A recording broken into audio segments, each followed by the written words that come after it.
Are we live? Think we're live. Okay. Hold on, actually, just, I gotta do the thing where it's like, hey, I'm live streaming on all my social medias and stuff, you know?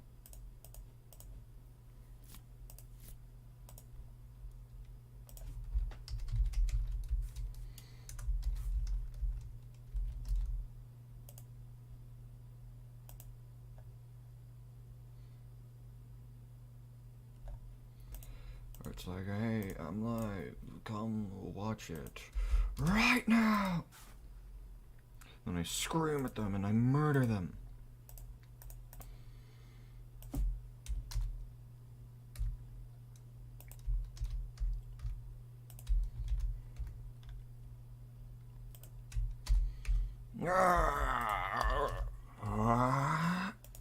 Okay, so, is a video by a guy called Grouch, where he says that he's going to be fixing TF2's terrible weapons. And from what I've seen, at least the community reaction to this, is that it's, really, really, really bad. So I'm going to be taking a look at it, and, I'm not like a TF2 Pro or whatever, but, we are going to just be seeing, like, you know, just how fucking weird this shit is, because the only thing I know about it is that, like, on hit bleed for 8 seconds, which is bad. I fixed 30 of Team Fortress 2's most broken weapons and set them up on my public server for you to play with. But I have to start by apologizing in advance to any Natasha, Vaccinator, or Kunai fans out there. You're gonna fucking hate this video. Now, some people might think that TF2 is perfect and doesn't really need. Actually, hold on. Just so that way, like, I can, like, tell people that, like, I'm here. I'm here, rah! Let me just open up my PNG tuber. That is not my PNG tuber. There's my PNG tuber. Perfect. We're just gonna move me down here. Give me a shrink. There we are. Oh wait, I should probably go over here so I'm not covering up the actual, like, guy that made the video. Go subscribe to him, by the way. He's still putting the effort of making this video. It's 36 minutes long. He deserves the credit for all of this. I'm just reacting to it because I'm a little bitch. Fixing and, who am I kidding? None of you are thinking that. My thinking is that since I can't really do anything to fix the bot problem, I might as well try my hand at fixing some of TF2's other problems. You see, most weapons in TF2 are extremely well balanced. There are, however, still a handful of useless weapons that nobody uses and need to be buffed, as well as a few legitimately overpowered weapons that desperately need a good nerf. And they're gonna do what I normally do, and we're just gonna crank up the video speed just a tad, cause, you know. There's also a couple of oddball, annoying weapons. Oh wait, shit, hold on. But they're gonna be fixing oddball, annoying weapons and all that shit. I am paying attention, don't worry, it's just, you know, forgot to do something.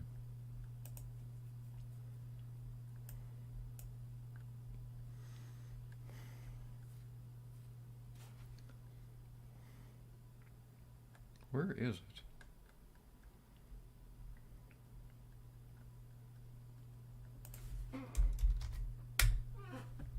There it is, okay. Can you react to Hungarian Rhapsody number 2? No, I cannot, sorry. That aren't even technically good, but just suck to play against and need to be completely rethought. For example, the Natasha is not even a very good weapon, but people still use it for the sheer psychological damage it deals when you have to fight against this thing. It slows down anybody you hit with it, which is really frustrating to play against, so I changed it so that instead of slowing down your enemies, it speeds you up. Heavy's walk speed while revved up with the Natasha is now the same as his normal walk speed. However, he still can't jump or switch weapons quickly, so there is still some incentive to not be revved up all the time. And Heavy is still the slowest class in the game, so he's not going to be chasing you down with this thing, don't worry. But he will be a monster with good positioning. And good positioning is what Heavy is all about. Buffed. I mean, that's not super bad, but there is a reason why why Valve made like a motto against never giving the Heavy any sort of like mobility items. But maybe in practice it wouldn't be that bad. So I guess that this isn't very that stupid. Continuing with the Heavy, we've got the Brass Beast, which I think is pretty underrated. Yeah, it sucks being super slow to rev up and move, but that extra 20% damage is really nothing to sneeze at. This weapon is great when you're already revved up, but since it takes so long to rev up, it makes repositioning pretty dangerous. If you need some ammo or a health pack, you better have a shotgun handy because the Brass Beast is just too slow to protect you while you're walking from point A to point B. To help with this, I simply doubled the minigun's ammo capacity. The weapon that makes it hard to I feel like doubling that's a bit overkill, buddy. Like, maybe giving it 100 extra ammo would be reasonable, but like, I don't know about encouraging like just a non, like a sentry Heavy where they just sit there and only shoot and not actually move. I feel like that wouldn't be very good. To reposition safely now gives you some extra time before you need to reposition. Buffed. And for the final minigun change, the Huo Long Heater. I personally love the concept of this weapon, but let's face it, it's oh, sorry. Flat out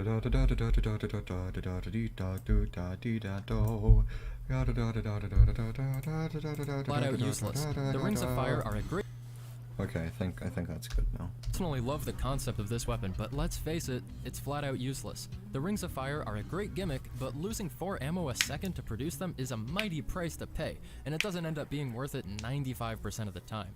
It only does 12.5% more damage to burning players, and they're usually only burning if they're already up in your face, which means that any minigun would really tear them apart anyways. At mid-range, the damage bonus is nice, but it's not worth coordinating with your team's pyro just for that 12.5% more damage. I think this weapon should really encourage the Heavy to link up with a friendly pyro for a crazy 2-man team, but in its current state, it just doesn't do that. It's too normal. It feels like a normal minigun with less ammo. It's a little less damage most of the time and a little more damage sometimes, but nothing stands out about this weapon other than the Rings of Fire, which, granted, are epic as hell.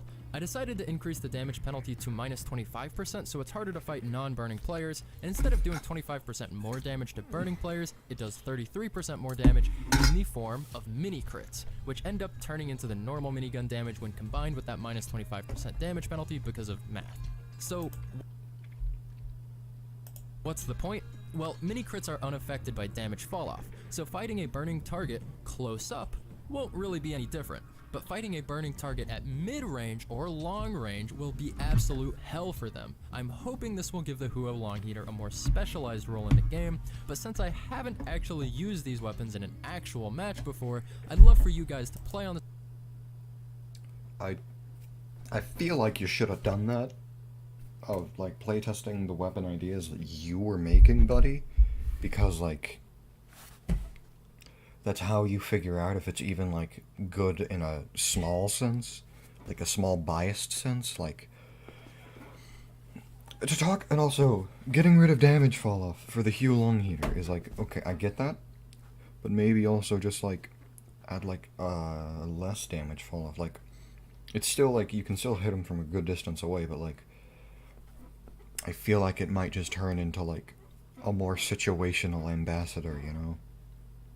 Where it gets stupidly overpowered by people that are, well coordinated with another pyro. Because, like, what's stopping you and your buddy, one going pyro, one going Huo Long Heater heavy, and then just completely sniper heavying everything? That's why the sniper's so powerful, is because he can deal such heavy damage from so far away. That's why it forces the Heavy to be closer so that way people can attack him. Allowing him to become a sniper is a bad idea.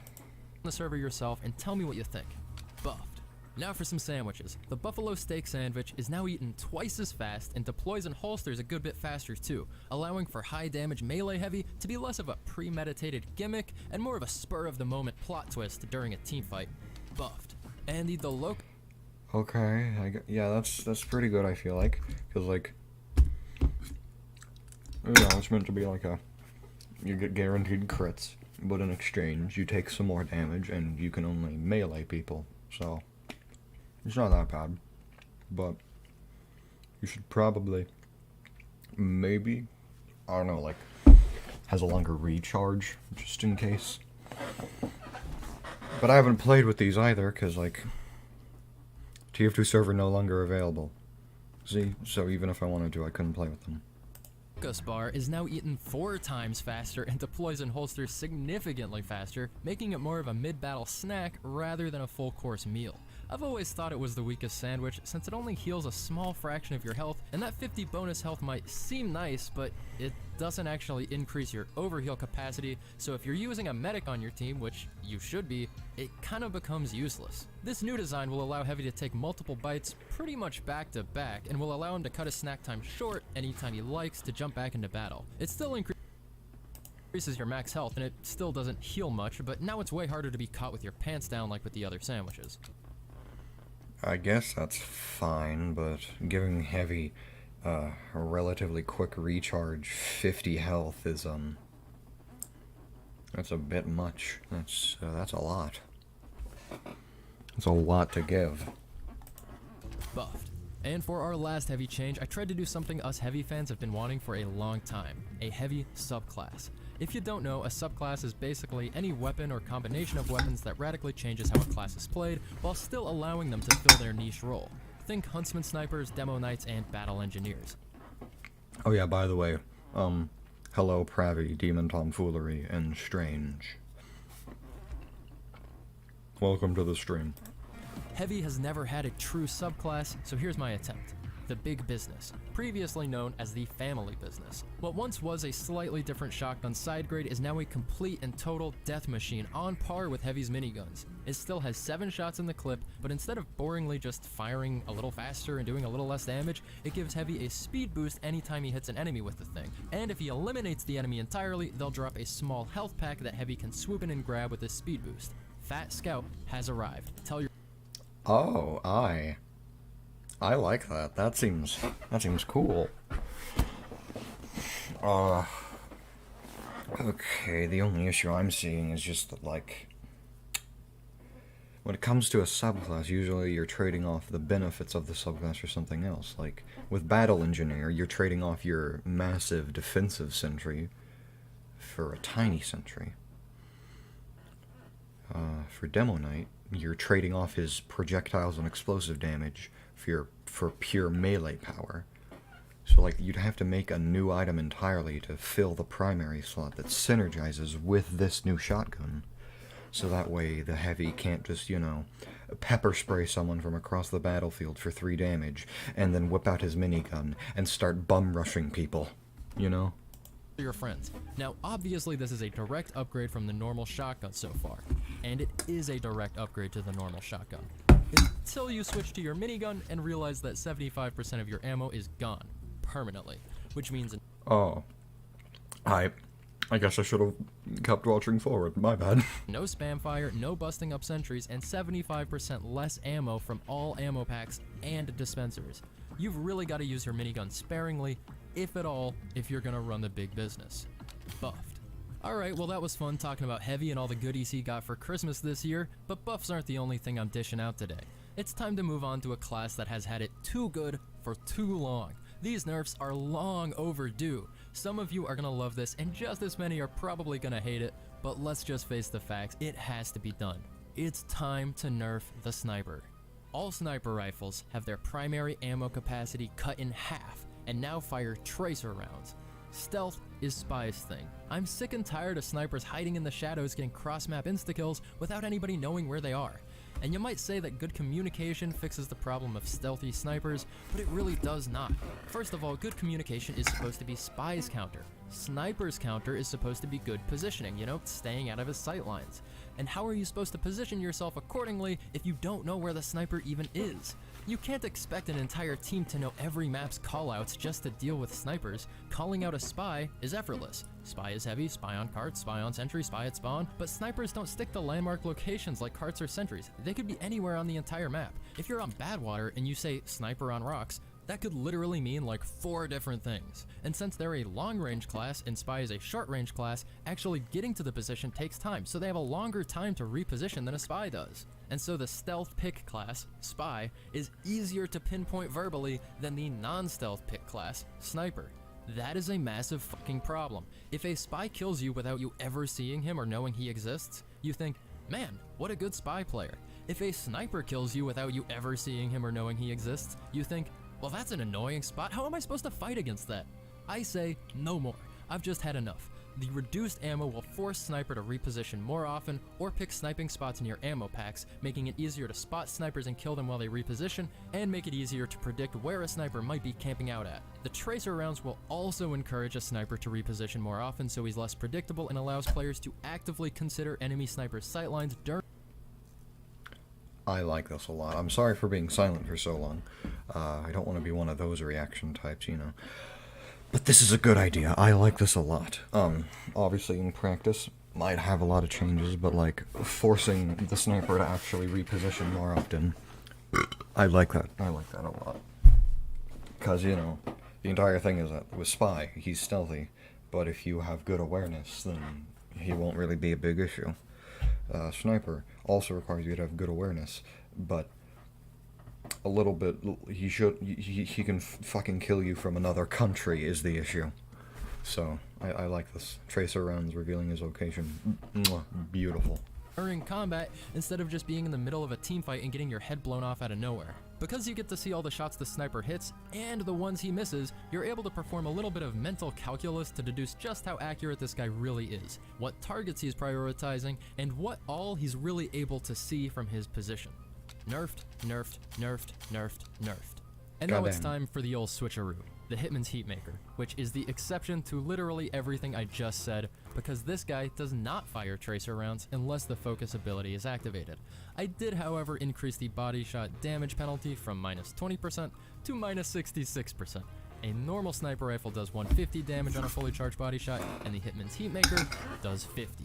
It is the weapon of the tryhards. If you're a truly elite sniper who never misses a shot, you won't notice any of the sniper nerfs as long as you use this weapon. But if you think this weapon sucks, then I have one recommendation for you. Get good. Nerfed. And if you're... So, you make fundamental changes to the sniper class, and then decide to be like, this weapon here, you see. This weapon that originally, according to the TF2 wiki, because, you know, I'm not that much of a TF2 nerd.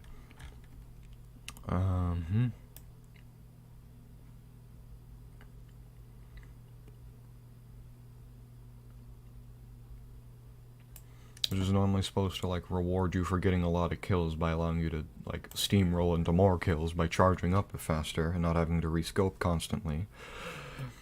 Into just not only being that, but also ignoring all the nerfs we just gave him. I feel like that might be a bit of an issue. Somebody who thinks about game design sometimes, you probably know that by giving every sniper rifle tracer rounds, it inadvertently buffs the Machina, which used to be the only rifle to have that downside. Which is why the Machina now slows down your move speed just a little bit to make up for all the extra damage you get to do. Nerfed. And now that I'm done being the bearer of based news, it's time to get to the fun stuff, sniper secondaries. I'll start with the smallest change, the Cleaner's Carbine, which now has highly increased accuracy to make it more of a mid-range finisher weapon, distinguishing it from the SMG's close-range capabilities. Buffed. Okay, remember okay, how that's not that fucking bad. boring the Darwin's Danger Shield is? I mean, come on, fire resistance? Who cares? Instead of just giving some bland damage resistance to counter one random class in the game, I'm reinventing this item into what I call the Forester's Frog Skin. It'll protect you from danger, sure, but not by passively shielding you from one random class in the game. Instead, this thing gives you increased move speed, massively increased jump height, and 25 less max health. Remember what I said about wanting Sniper to reposition more? This thing will let you do that and then some. You can reposition yourself right in front of some dude's face and lodge an arrow into it, or simply jump back and forth between health packs and high ground. You can now go where no sniper has ever gone before. Nobody will see it coming, but they will be able to react strategically due to the tracer rounds, unless you use the heat maker, in which case I think I may have just unleashed the mother of all tryhards. No, don't let the sniper jump higher than the scout can with a double jump. You fuck. There's an entire reason why scout is the only class that can just do that on command. All other classes that can even get close to that height, such as engineer, demoman, or soldier, all have to risk their own health by doing explosive jumping. So giving a trade-off of just making the sniper easier to kill, which yes, does put him at an important damage threshold of 100 damage, that's still fucking ridiculous, buddy. Buff. Don't do that. Razorback is getting a similar treatment. Instead of shielding you through mobility, this one actually will shield you passively. Not being able to be overhealed was kinda stupid, so I removed it. I understand why it was there. It was to prevent a sniper from being able to tank a bunch of revolver shots through the overheal while simultaneously being immune to backstabs. But don't worry, because I've removed the backstab immunity. It still discourages backstabs though, because it soaks your stabber in Jarate for 8 seconds. So if you're playing around your team, you are sure to be avenged quickly after your death. It also increases your max health by 25 like the danger shield used to. Now it's harder for a spy to stab you and harder for him to shoot you to death, but both are still possible, unlike with the old Razorback where it forced spies to use their revolver. I don't know how I feel about it, because on one hand, piss. And piss is great. Piss is hilarious. I love piss. But on the other hand, doesn't that just kind of like... I mean, don't get me wrong, like, the Danger Shield and the Razorback were bad because they were specifically countering only one class instead of just giving him, like, more survivability in one area. And it's like, why just...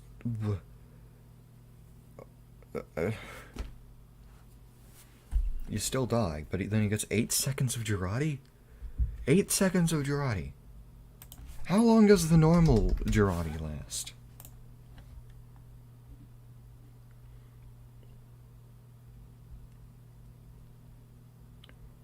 Contents soaked in for 10 seconds. Okay, so regular Jarate is still more powerful, I guess. So I guess that's good, but like, I don't know. It just feels bad, you know? Because like, we need like a TF2 like. Some TF2 experts to like convene and actually make a good idea for the Danger Shield and Razorback. The health bonus also means you get a little bit more out of health packs and can be overhealed to 225 health, which I think will combo nicely with the Huntsman and hopefully won't be too unfair to fight against. I mean, surely a pocket soldier is still going to be more dangerous than a pocket Huntsman sniper, right? I've also been calling this one the wet blanket instead of the Razorback because I just imagine Sniper wearing a huge pea-soaked blanket on his back that coats spies in Jarate for stabbing him. Nerfed, but only kind of. And now for the Cozy Camper, which is exactly the same as it used to be, except that it now puts your max ammo to a whopping 40, so that you can, you know, camp. If you somehow manage to surf a rocket into a crazy good sniping position, the Cozy Camper will let you heal back up, like normal, and keep you well stocked up on ammo. So you make changes to Sniper, and then you're just giving him items to negate the changes you just made to help balance him. Do you understand why that's not a good idea, buddy? 'Cause you shouldn't be doing that. Buffed. Alright, time to talk about a weapon that should be cool, but isn't. The Shahancha. A little extra damage when below half health and a little less when above, that's just kinda lame. It's not that impactful. So I changed each instance of 25% with 70%. That's right, 70% more damage when low on health, 70% less damage when you're healthy. That's 111 and 20 damage respectively. It is truly situational now. And of course, adding that much damage to any weapon means I've got to get rid of random crits. You know the drill. We can't have snipers one-shotting heavies with their melee, and it deploys slow and swings a little slower, so it's really not a get-out-of-jail-free card at all. You've got to be... Yeah, sure, I guess. Let's give Sniper a machete. And by machete, I mean like a fucking, like his fucking...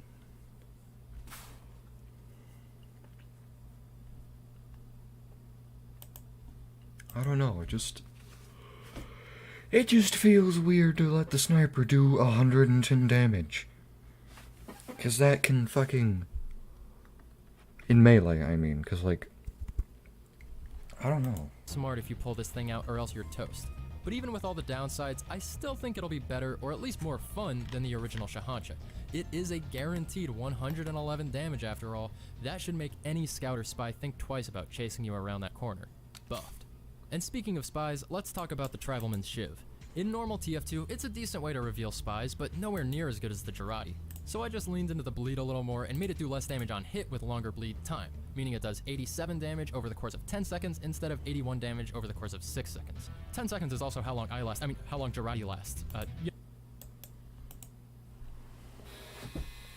Why would you want to take the bleed damage and make it last longer but be less effective? Because that just gives them more time to go find a health pack or medic or dispenser to get rid of the bleed effect. I'm gonna get a glass of water. I'll be right back.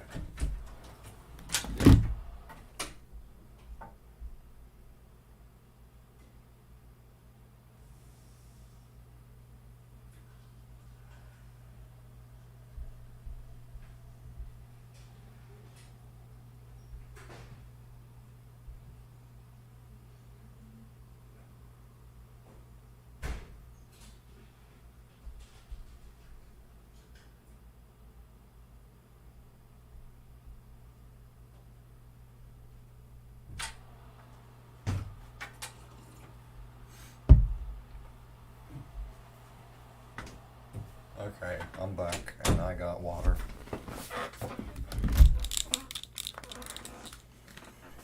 You know, just for reference. 4 extra seconds to chase down a spy will definitely come in handy, but it's not really doing any extra damage. Buffed. I don't know if that's that was a buff, lot buddy. of changes for just Sniper and Heavy, but I think we can all agree that those are the classes that needed them the most. These next ones will be a lot faster, like Soldier. I mean, I might be biased because he's my most played class, but I can't think of a single weapon he has that doesn't work the way it should. Moving on to Scout. I'm just playing with you, alright? You didn't think I'd forget the weakest weapon in the game, did you? The Righteous Bison? This thing sucks. So I quadrupled its fire rate to have a kind of net-like effect where you catch enemies. You know, like you're creating a wall of projectiles rather than trying to actually aim individual shots, which proves to be completely impossible with this weapon. Now it actually has a mid-range use of pushing a sniper out of his nest or breaking up a big cluster of enemies instead of just being, you know, the fucking worst weapon in the game. It's still not going to be out-damaging your rocket launcher though, so don't get any big ideas. It should be fun to play with though. Buffed. I mean, yeah, the Righteous Bison is the worst weapon currently in TF2. It is quite literally the worst in the entire fucking game. So anything would be a buff for it. And as long as I don't make the damage ridiculous and also make sure it can't random crit, because I feel like that'd be kind of weird. Because as you said, you're like trying to make a wall of projectiles, so it'd be kind of weird if parts of the wall could just deal triple the amount of damage. Okay, now it's time for Scout, for real this time. Again, you might hate me for saying this, but I think Scout doesn't have a single overpowered weapon. I am making this for you guys though, so if you all really think the Force of Nature or Critical need to be changed, I'm willing to work with you guys there. But for right now, I'm just gonna change the Candy Cane and call it a day. Instead of 25% more damage from explosives, which ends up making this thing too situational, I'm just gonna go all the way and give him 25 less health for equipping the item. And to balance it out and make this thing actually fun, I've made it so that the health packs enemies drop when you kill them now fully heal you, along with every other health pack in the game. Meaning as long as you don't take too much damage all at once, you could theoretically go on a total rampage with this thing, or... Okay, that's actually pretty interesting. Letting the Scout basically, because again, 100 damage, that big important damage threshold in TF2, because a lot of things deal 100 damage if they land their shots, like Soldier Rockets, Demoman Pipes, those whole things. So, you know, you can be one shot, but you know, the pepper damage will no longer be that big of an issue, since your health just gets refilled so quickly. Or a sugar rush, if you will. Buffed. And for the third class that barely gets changed, Demo Man. I'll be honest, I'm just gonna buff the shit out of the caver and move on with my life. No more damage nerf. In fact, there's a damage buff. Triple damage to buildings. You heard me. I want to live in a world where Demo Man can charge headfirst into a distracted sentry gun and destroy everything in the vicinity, including himself. This one definitely needs playtesting, but I'm praying to God that it works the way I want it to, because this image is just hilarious to me. The next change might be considered a downside, but Please, for the love of God, make it to where the only thing that's tripled the damage to buildings is the explosion, and not because it's the bomb that should be dealing that, not the actual wooden stick, because why would it be doing more damage to buildings? I understand maybe it's like a special, like, anti-machinery explosive or whatever, right? But a wooden stick is not going to be dealing more damage to a hunk of metal. really it's just another upside, which is that the Demo Man's Ullapool Caber deals more damage to himself, enough to guarantee that the Demo Man dies even if he's overhealed. Now normal, sane people will see this as a downside, but Caber users are not normal, sane people. They don't want to live after they've lost their Caber. That's all they've got going for them. It's the only thing they care about. Dying immediately after using it just means you get to respawn quicker, which means you get your charge replenished faster, which means more cabering. It's all upsides in Caber Town. Also, it gets random crits now. Fuck you, buff. No, don't do that. Do not give it random crits. Do not fucking give the thing that deals triple damage to buildings random crits, because then you will have a chance, or there will be a bunch of people gathered around a sentry and a dispenser being like, oh boy, I love getting dispensaries and being defended by the sentry, and then here comes fucking the Scottish Cyclops, and then he cabers in, and he explodes. He dies, obviously, but then that triple damage, which, mind you, triple damage to buildings, okay? And then it can get a crit, which takes that triple damage and triples it again. Which means that if you could random crit with it, it would be able to one-shot a wrangled level 3 sentry. Which, FYI, a wrangled level 3 sentry has an effective health of in the thousands, I think. Oh, and you know how the Iron Bomber is like super boring and barely changes anything from the normal grenade launcher? Well, it's the Carpet Bomber now, buffed. And since these Demo Man Whoa, fire up to load 4 grenades, release fire to unleash double fire, right? Okay. More primary ammo, projectiles fire in a wide unpredictable. So it's a Demo Man beggar bazooka. Okay, I guess.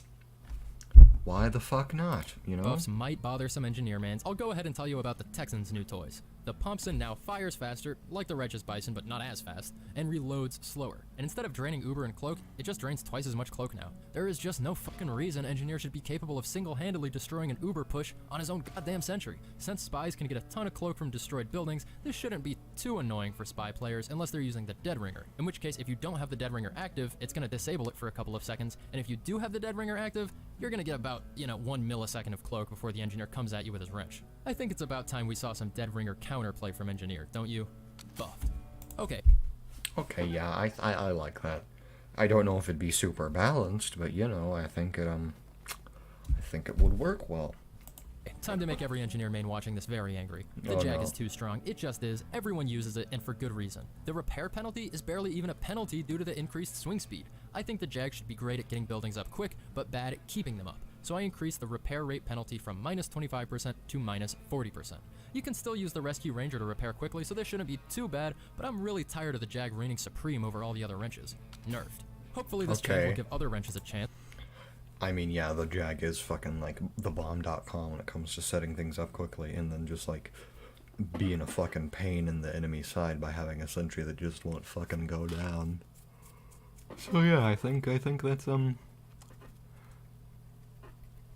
that was a warranted change, but we are just a little bit less or more, don't know the exact math, halfway through the video.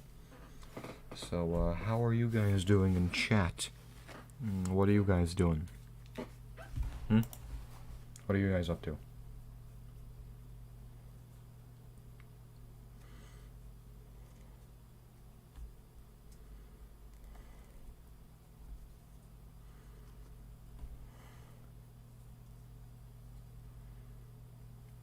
What an alive chat this is. Enjoying this awesome commentary. Thanks, Strange. You're always so strange. Well, no one else is fucking talking, so back to the video. like the Southern Hospitality. It's my personal favorite and the one I always use. No spy expects you to pull this thing out, so it's hilarious to smack him in the face with crazy damage and watch him squirm away bleeding. I think it's honestly one of the most underrated weapons in TF2, and hopefully with this jag change, that will stop being the case. The Southern Hospitality remains unchanged. But what about the fucking... What about the fucking Tribalman shiv that you made worse with bleed? I thought you would have made this one have, like, the same type of bleed, but I guess not, alright. And now it's time for us to discuss what, in my opinion, is the most hair-wrenching stat in all of TF2, the Eureka Effect's 20% metal penalty. I hate this stat so much. It is so unforgiving. A medium ammo pack used to give you everything you needed for a dispenser, but not with the Eureka Effect. A large ammo pack doesn't even let you fully upgrade your sentry or dispenser. What is this chicanery? It's so unfun to use, and it throws off your entire engineer rhythm. The taunt teleportation, granted, is awesome, but I never once in my life have used this weapon with a smile on my face, except for during weird ninja-neering shenanigans that only really work if you don't build a teleporter entrance, which makes your whole team look at you like you're an asshole. And the construction speed boost penalty is fine, but I think a more fun wrench would look something like this. I mean, he's right. If you don't use a teleport as an engineer, you're being a bit of a dick to your team. Keep the cheaper teleporters, keep the taunt teleportation feature, make teleporters two-way, you heard that right, two-way, and make teleporters build 50% faster. This opens up all kinds of team-oriented teleporter shenanigans and will ideally make payload and 5CP maps more fun, since your old teleporter exit can become your new teleporter entrance. It's clearly the teleporting man's wrench, so it only has one downside. Sentries fire half as fast, meaning half damage and half knockback. And they're just as expensive to build, so this is really a kick in the lug nuts. I imagine this new Eureka Effect being great with a kick in the lug nuts, that's an amazing pun. Anyway, I mean, I can't really say I don't use the Eureka Effect too much in, like, serious gameplay. I only really use the Eureka Effect for, like, as he said, ninja-neering, when I'm trying to fucking, you know, set up a sentry base inside the enemy's intelligence room because I'm a little shithead. But unlike other people, I actually set up a teleporter into the enemy's intelligence base. That way we can, you know, be really fast with capturing the intelligence, because I'm a little bitch. Cooperative engineering, giving all the engineers on your team the ability to teleport back to spawn through your two-way teleporters and resupply their metal while they focus on keeping up the sentries. You could even do things no engineer has ever thought to do, like not placing the teleporter entrance at spawn and instead placing it somewhere on the battlefield itself, essentially allowing your team's heavies to be in two places at once or having an elevator between high ground and low ground. I'm really happy with this design, and while it may not be perfect, I'm hoping you guys can give it a shot and let me know what works and what doesn't. Yeah, Alright, I like now that. It's spy time, and these changes are my favorite. Remember when I said that a select few weapons in TF2 are legitimately overpowered? Well, my friend, most of them belong to spy. First, the Diamondback, which gets you a full-blown crit every time you stab someone or sap a building. You might think of it as similar to the Frontier Justice, but they are actually exact opposites. The Frontier Justice gives you crits when your sentry gets destroyed based on how many kills it had, meaning as an engineer, your damage only goes up immediately after your damage and defenses went down. Okay, one goes yeah. Up, one goes down. Yin and yang, push and pull, that's called game balance. The Diamondback Exactly. doesn't fucking do that at all. Yeah. It increases your damage when their damage gets decreased. You get crits when their heavy gets stabbed, when their sentry goes down. Being an engineer with a destroyed nest already sucks, but being an engineer with a destroyed nest sitting next to a spy with 4 insta-kill bullets in his gun is much, much worse. Yeah. I'm all for snowball weapons that reward you for doing well, but look at the Eyelander or the Bizarre Bargain, for instance. These take time to snowball. You have to really prioritize survival to see any benefits from these weapons. The Diamondback doesn't even encourage survival. It's like, well, I have all my crits now, I guess it's time to fucking use my ultimate ability by running headfirst into the enemy team, killing 3 random people, and then dying immediately. That isn't the role of a stealth class, that's fucking Reaper from Overwatch. I'm fine with this being the damage gun, but Jesus Christ, that's just too much damage. So with that in mind, I am proud to introduce you to the Diamond Back-to-Back. It's just like the normal revolver, except it's only got 2 bullets. But if you manage to take someone out with the first bullet, then you've got 1 second of critical hits, enough time to fire the last bullet and take out a second target before escaping. And no, you won't be able to chain together crits because the reload time is actually a little longer than the crit time. The crit itself will do 120 damage, so if you've got a weak player and a semi-weak player in your sights, you can dispose of them both in less than a second if you really know what you're doing. Think James Bond double taps. And you might be thinking, wait a minute, doesn't this kind of discourage the spy's enemies from protecting their weak players since getting close to a weak player might mean they get double killed? And yeah, It does. That's the point. The Spy's Disguise Kit already makes the enemy team not trust their teammates and not want to get near them because they might get backstabbed, and the Diamond back-to-back pushes that concept even... I know most of these are gonna probably be pretty bad, but like, God, these are awesome. This is an amazing idea because like, you fucking it's like,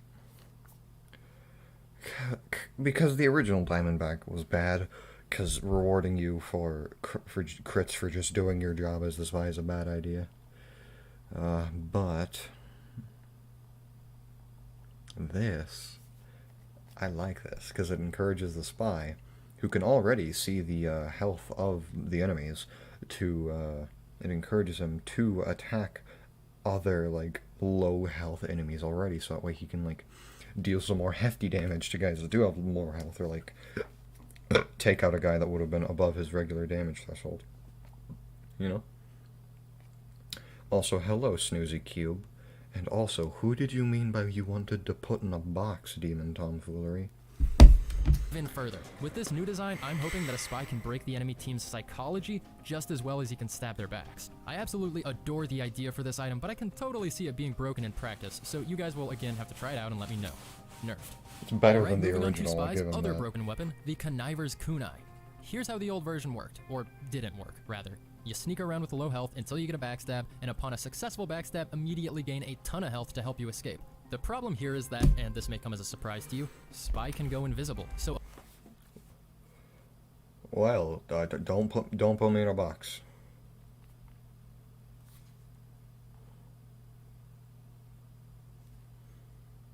I hate boxes. Boxes are my number one. Here, Greedy Man, I must watch you like a strange specimen. Great. I'm being put in a box and watched like a specimen because I'm talking about TF2 balance, aren't I? This is so mean. Avoiding taking damage before a backstab is actually not that hard, almost inevitable for any half-decent spy player. The health gain on a backstab, however, is incredibly useful, significantly protecting the spy after getting a kill, especially when used in combination with the Dead Ringer. The weapon's downside does not have as big of an impact as its upside, by definition making it unbalanced. And here's another shocking revelation: Spy is not a tank. Giving him the health pool of a Pyro or Demo Man anytime he's in danger distances him from his core design mechanic of stealth. Cause who needs stealth when you can take 2 rockets to the face like they're stale Cheetos? And to top it all off, we already have a knife that helps Spy escape after backstabs, the Big Earner, which is more interesting, more fun to play against, and more fun to use. So what did I do about the kunai? Well, I might have actually made it worse. Please do not hate me for this.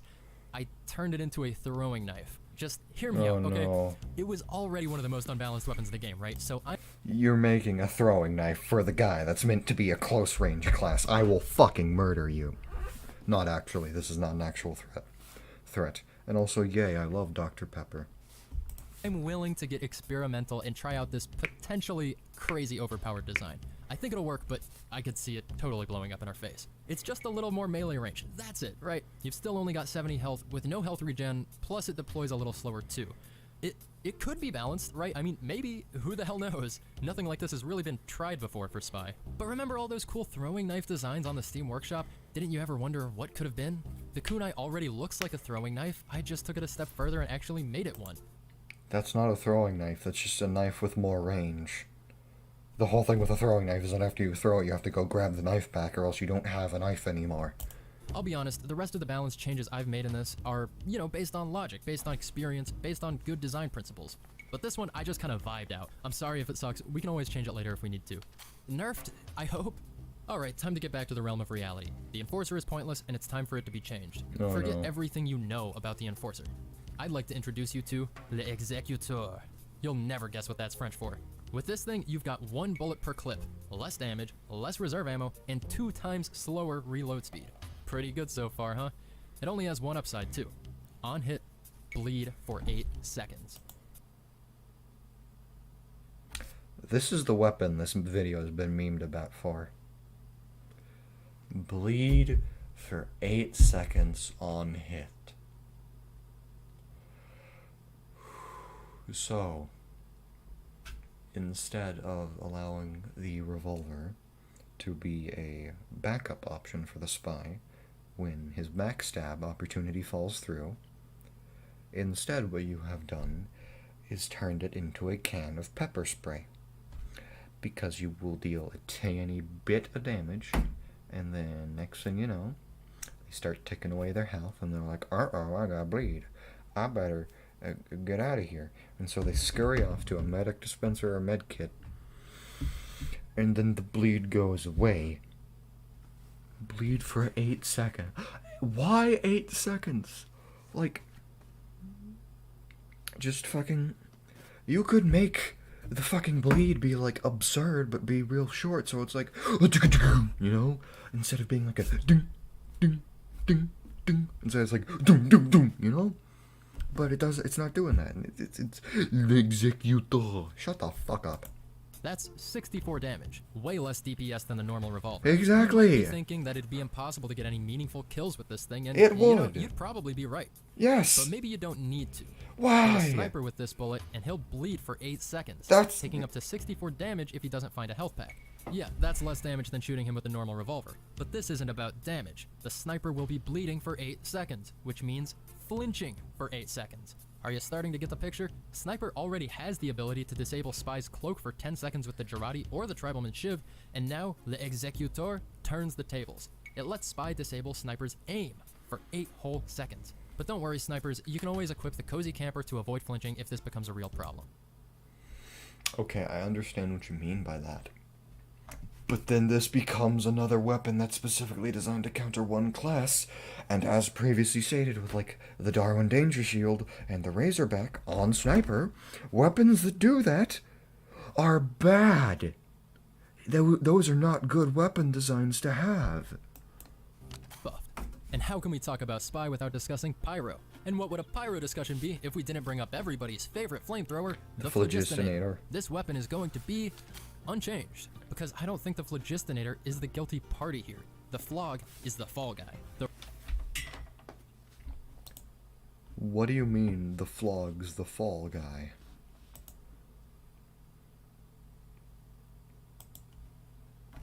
Why'd the video start lagging?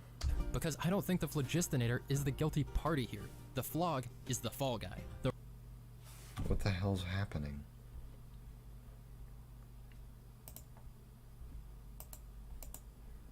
I guess we'll just do this, that, then put it in here and reload the page. Uh-oh. That's not good. Okay, what if we take you back out of this and then...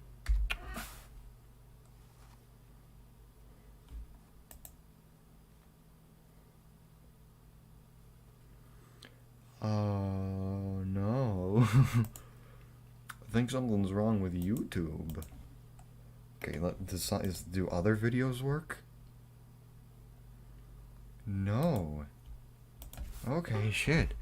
Is YouTube down? Question mark? I misspelled that horribly. Oh no. Oh no. Oh, this is bad. You guys can still see the video, right? Like, it's not, it's like it's just YouTube's being a bitch. Like, you guys can still see the stream, right?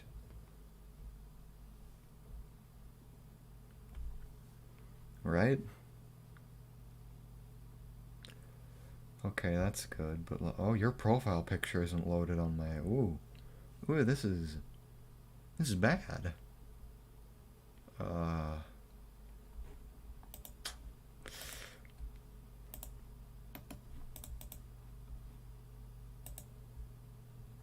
Okay. The YouTube channel works, kinda.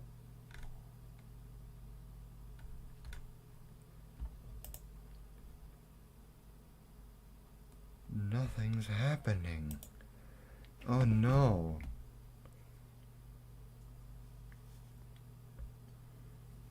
Well, shit, guys. I don't know what to do.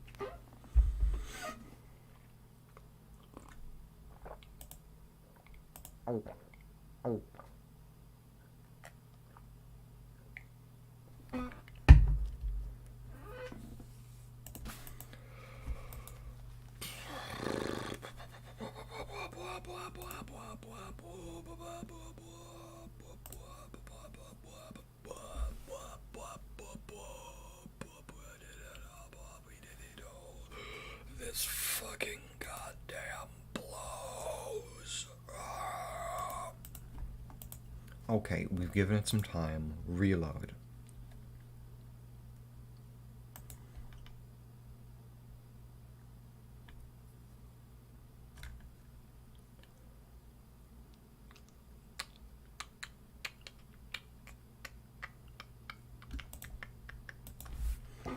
What is happening with YouTube? But Google's fucked up too.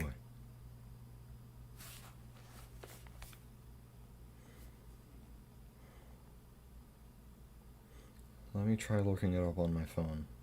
Is YouTube down?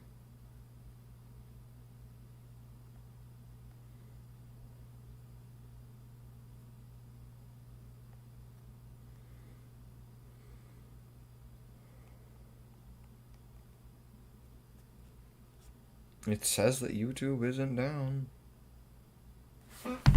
Which I guess makes sense, because if YouTube was down, you guys wouldn't be able to see the video.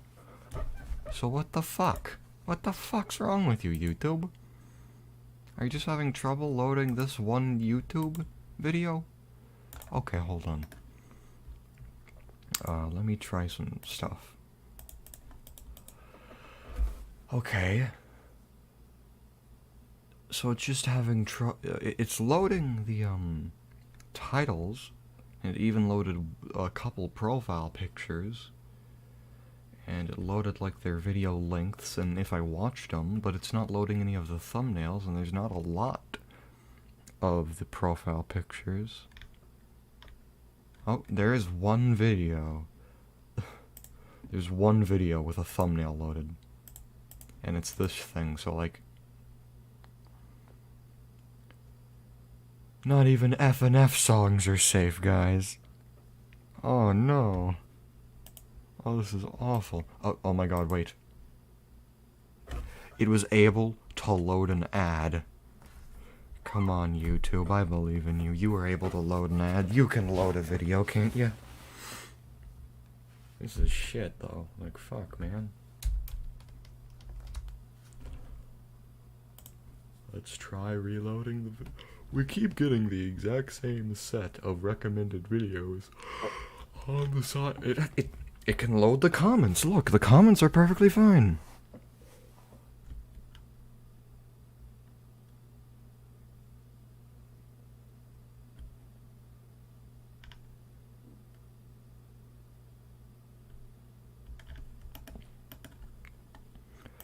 So what is going on?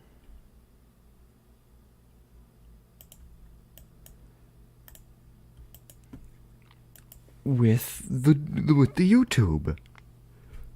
Okay, hold on, guys. I'll be right back. I'm gonna go ask my dad what's happening, so BRB.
Thank you for saying I have a pretty voice. That's very nice.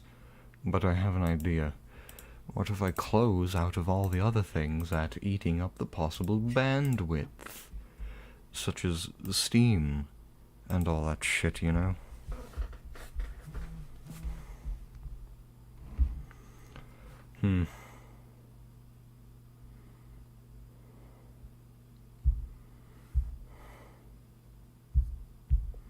Yeah, this doesn't seem to be working. Guess we'll just have to try again some other time, guys. Sorry.